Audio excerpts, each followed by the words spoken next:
Hello everybody.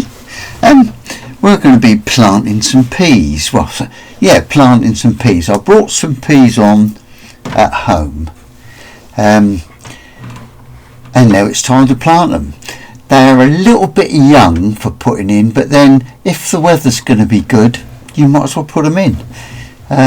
Also, when they are young and they've still got the pea on them, they're still getting a little bit of nourishment from the pea.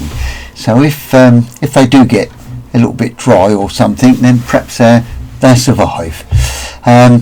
After I've put some wood ash on this plot, and that's purely because after the peas have come out, or even in between the pea rows, I shall be planting brassicas.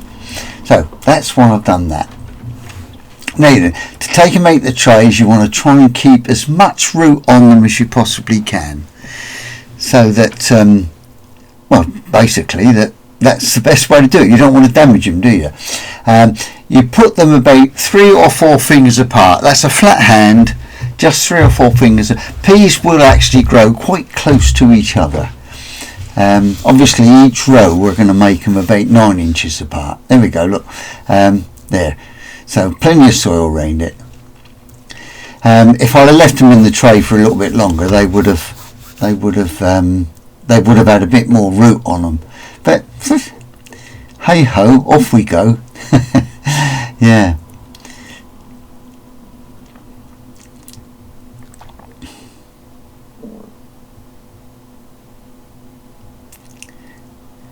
There we go. Now we'll tuck them in, and I'll do the other half row. This row is only about 4 foot wide, or 1 metre 200 wide, and I've got a plank of wood across. It saves me compressing the soil. You shouldn't really walk on. If you're going to have raised beds, you don't want to dig them, so therefore you don't want to compress the soil. And compressing the soil pushes the nitrates out of the soil. Well, not just the nitrates, it pushes all the bits out of the soil, all the chemicals, if you like, and the microorganisms. You have to say that carefully, don't you? So there we go. Then water them in, give them a good old drink.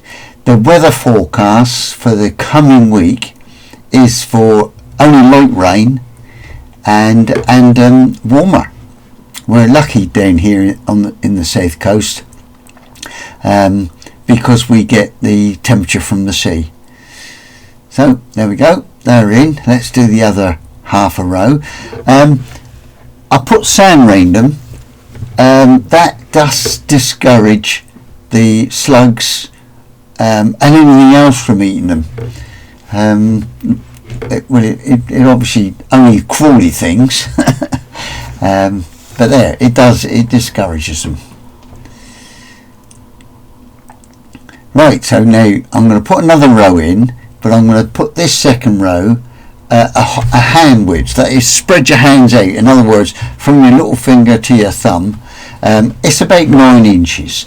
The reason for doing it in that fashion is that when the sticks are all in, it gives them a bit of protection from the wind, because you've got a bit of width there. Some people like to grow them in single rows, but if it does get windy, it does disturb the roots, and that can affect your crop. So we'll do this row exactly the same as the other row.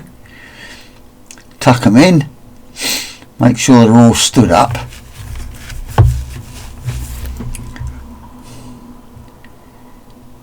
There we go. And I've already sorted out some little twigs to push in, because the peas, within a very short time, those pigs will start sending out little tendrils, and they'll be looking for some sticks to climb on. Now I'm scattering these chicken pellets because I meant to put them on the ground before I disturbed it. So I've just done it now, haven't I?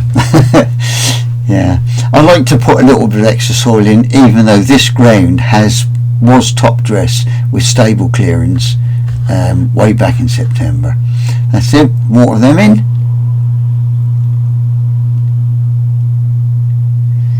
There we go. and a bit of sand around those.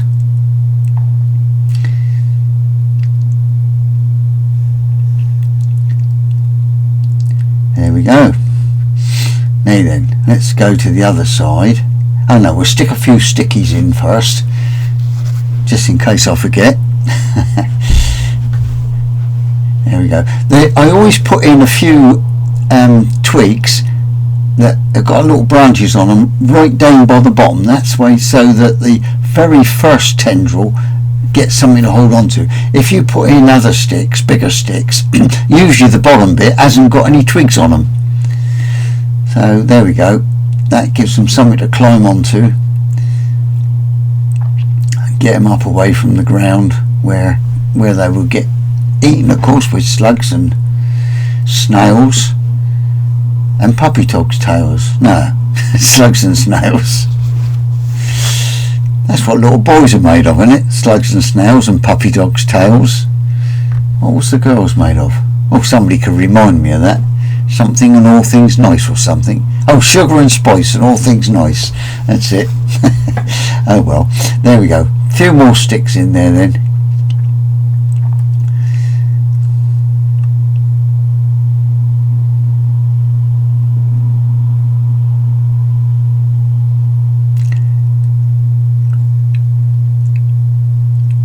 There we go. Couple more. And then we'll do the other half of the row. I can walk round because I've got the paths around each raised bed. You have to look at my plot. You can sow peas in guttering, which is another way of doing it. I'm doing this is so that I can show youngsters how to do it at home. There, now that's done all. Now we've got to keep the birds off, so a big bit of wire netting over the top. Yeah, there's all sorts of ways you can keep the birds off. I must do a video with ways of keeping birds off, or discouraging them at least, because when they get bigger I don't mind the sparrows eating the leaves, but for the minute, whilst they're young, I don't want them eating the leaves. They will pull them so tight they'll pull them out. And don't forget to label it. The only reason I label things is I like to remember the variety that I've put in case I want to do them again. So bye for now. See you soon, I hope.